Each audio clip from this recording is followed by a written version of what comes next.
What is up? Welcome back. So I've done some work off camera on the car. I dropped the front subframe, the cracked one. I've already hammered it back, but I do have a spare one which I got sandblasted today. The plan is to weld some reinforcements in the spot that cracked, because actually Kevin Bromberg told me, I think 2 years ago, to do it, to weld the reinforcements to it, and I was like, yeah, maybe I'll see, and I didn't, and now my subframe is cracked. So listen to when a very experienced driver is telling you to do something on your car, because it's probably worth it. So now I had to drop the engine, take the subframe off, get rid of everything in the engine bay.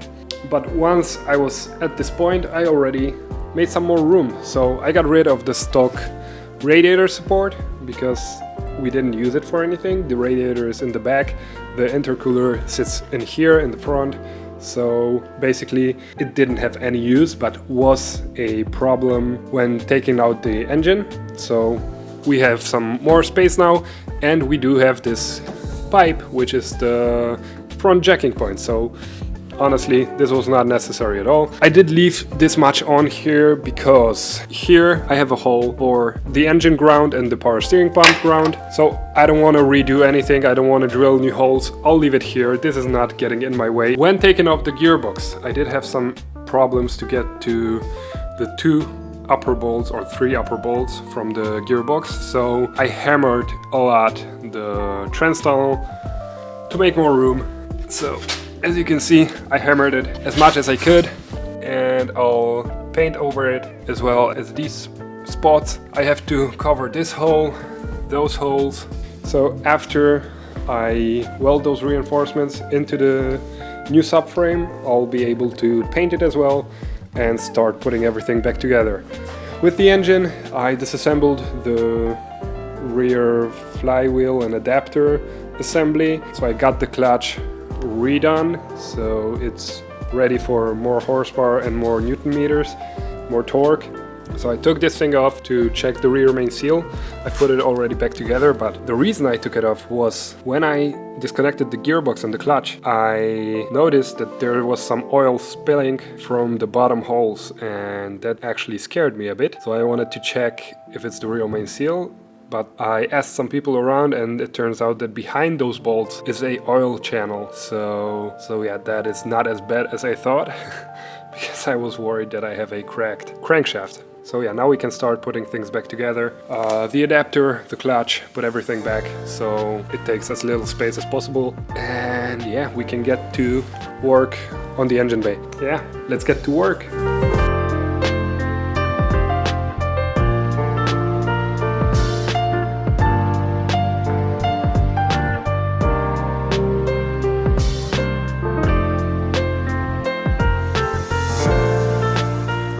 Oh yeah, one more thing that I forgot to show you that I did.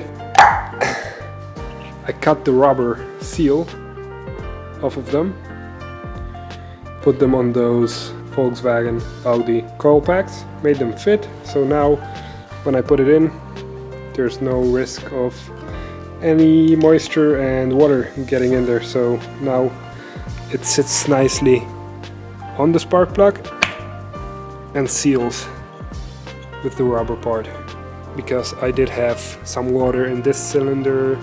I mean, not in the cylinder, but around the spark plug there was some rust here and a tiny bit here.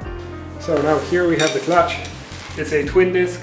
It's completely custom, made to fit the Volvo crankshaft with a BMW disc.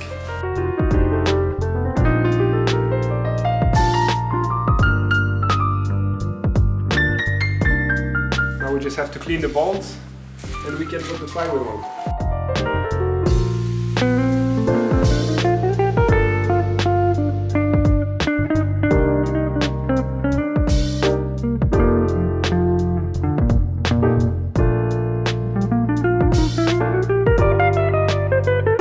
So I spent like 20 minutes looking for it and couldn't find it where it's supposed to be, and turns out that I brought it to the gearbox without noting it, that I did it like 3 weeks ago. So I probably thought, I'm gonna go take it, bring it to the gearbox, so when I'm putting on the clutch, I don't have to go look for it. And I didn't even note it. Right, let's keep going, because we lost enough time now.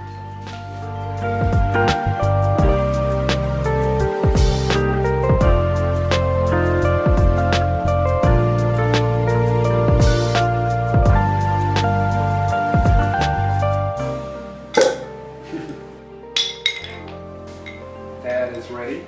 Alright, so here we have the old subframe and the new sandblasted one. So I looked on the internet and people were saying mostly the old 740 ones from before the 90s were prone to cracking, but obviously it happened to mine as well, which is from a 940, so probably the newest version of the subframes. This is from a 960, so it's newer, but I don't see any differences honestly. It cracked here, which I already hammered back into place, and it doesn't look that bad, but it was cracked. And I found a crack here, which is a bit concerning because that's a difficult place to reinforce. Like here, I'm gonna weld some plates going like this.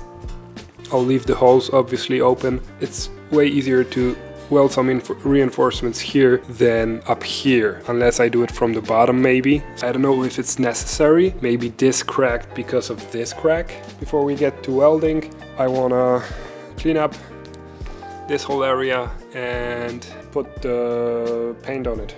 But in the meantime, we have received another package from BC Racing. Let's see what's in there. Right, so what we have here is our own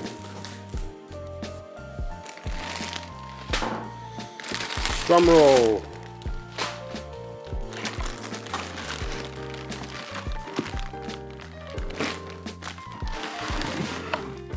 Alright, so as some of you might know, I am actually a BC Racing dealer, and I just received those two beautiful product displays. I will be bringing them to any event or competition I go to.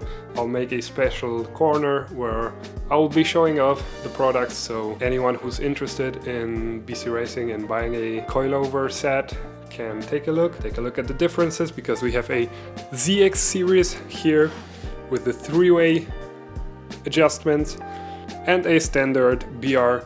You can see the insides, what it looks like on both of them. So yeah, that's a really cool thing that I was able to get from BC. Alright, so let's make an actual checklist so I can keep track of what I still need to do, because I get lost very easily.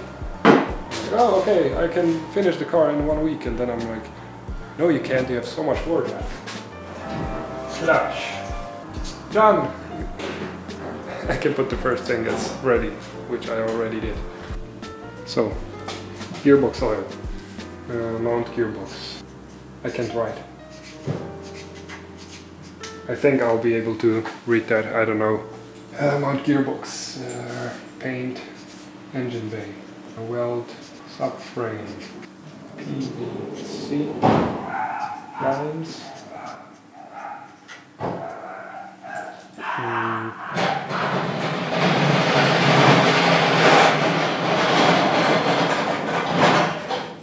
Injectors, surge tank, filler hose, seats, because I need new seats, not both, but I need at least the driver's seat needs to be FIA.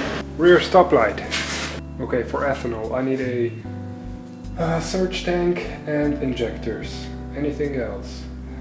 Remove the foam, because in the fuel safe tank, when you're not on ethanol, there is a foam that just basically works kind of as a anti-slush system.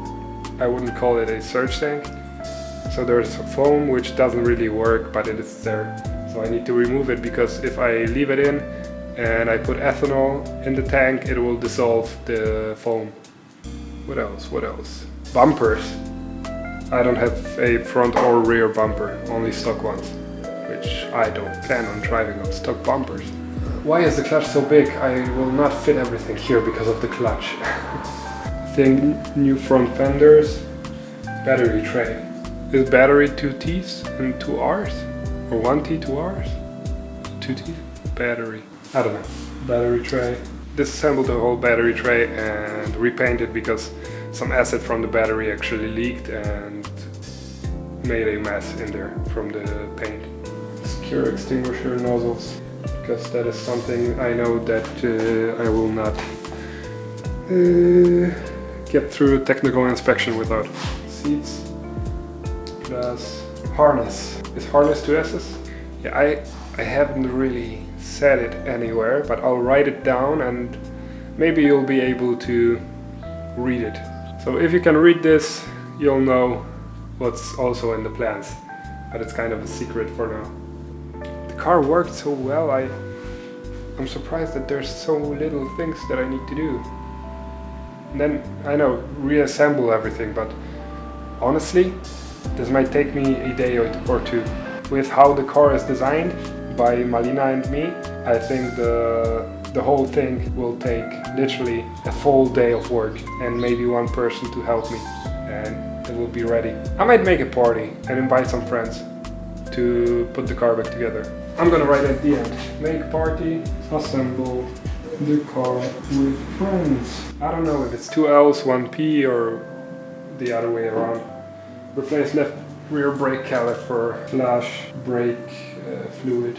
When it comes to the bumpers, I actually have front and rear JZX bumpers. I don't know if I'll be able to make them fit somehow to the Volvo. The rear maybe, the front will be difficult. I don't know if the front I'll just end up doing the same thing I did previously. So take the 850 bumper from my friend and just make it somewhat fit. I don't know if that is all. If anything else comes to my mind, I'll put it on the list. I can check off what's done and or maybe do it like this. And I'll update you as well. I'll show you the list and you can see what's been done. So yeah, when it comes to the engine, I've got the coil packs sealed, I've got the clutch mounted, the rear main seal checked. I'm curious how many of those things, when the season starts, I'll be like, I don't really need that, I don't really need to do this yet, I don't really need that. But I should really do everything from this list. But yeah, okay, let's get to prepping the engine bay because we are running out of time today. Hood vent! I have a hood vent. A Origin Lab or Origin Labo hood vent that I need to mount either to this hood or take a new hood for my beater car and mount it to this car and then paint the whole red hood from this car white from both the outside and the inside, because the inside of this hood, or maybe it should be this color. Huh? That's better, I think, to paint it the same color as the engine bay and not as the outside. I think that's a better idea. So yeah, I think I'm gonna use the hood from my winter beater because this one has been through some stuff. Like the mounts are bent. Had the hood open on me once while driving in third gear doing a pull, and it completely opened but didn't hit the window, which is insane to me because every friend that had this happen, that the hood opened, it shattered their windshield. And you might be wondering, why do I need a hood vent? Is it that bad with temperatures? No, it will look cool. That's all.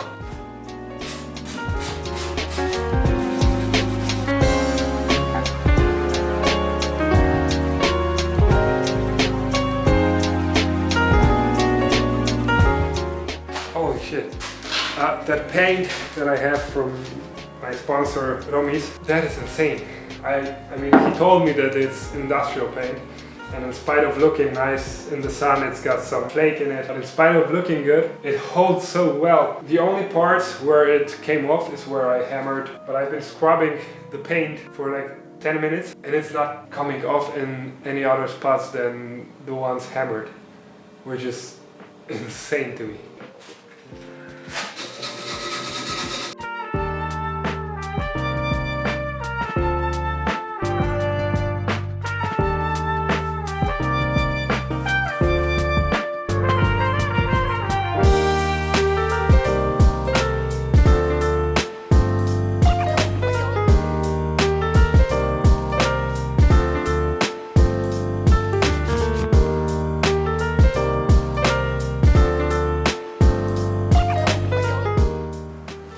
No more, because I'm gonna get runny spots. Alright, I just took the thumbnail for the last video, and yeah, that's what it looks like. I don't know if I showed you what it looked like before, but that was all rusty here, and this whole thing was rusty, plus the trans tunnel was all rusty.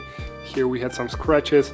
You can still see them obviously, but it's better than some white sticking out. When the engine will be in here, it won't look that bad. So yeah, I'm 100% okay with what it looks like. That's it for this video.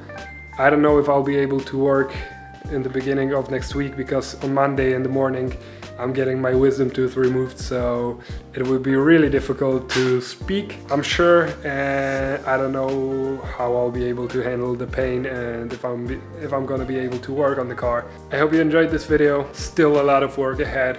I'm planning on filming everything and actually really being consistent this time. I hope you're as excited for the upcoming season as I am, because I'm actually getting pumped to work on the car and to get it ready, finally drive again. Next thing, I'm gonna weld the subframe, and once the subframe is welded, the reinforcements are done, we will be able to actually put the gearbox on the engine and put the whole drivetrain back into the car. So that will be a big step forward. I hope you enjoyed this video. Thank you very much for watching. Leave a comment, like, subscribe, all that bullshit. See you next time. Bye.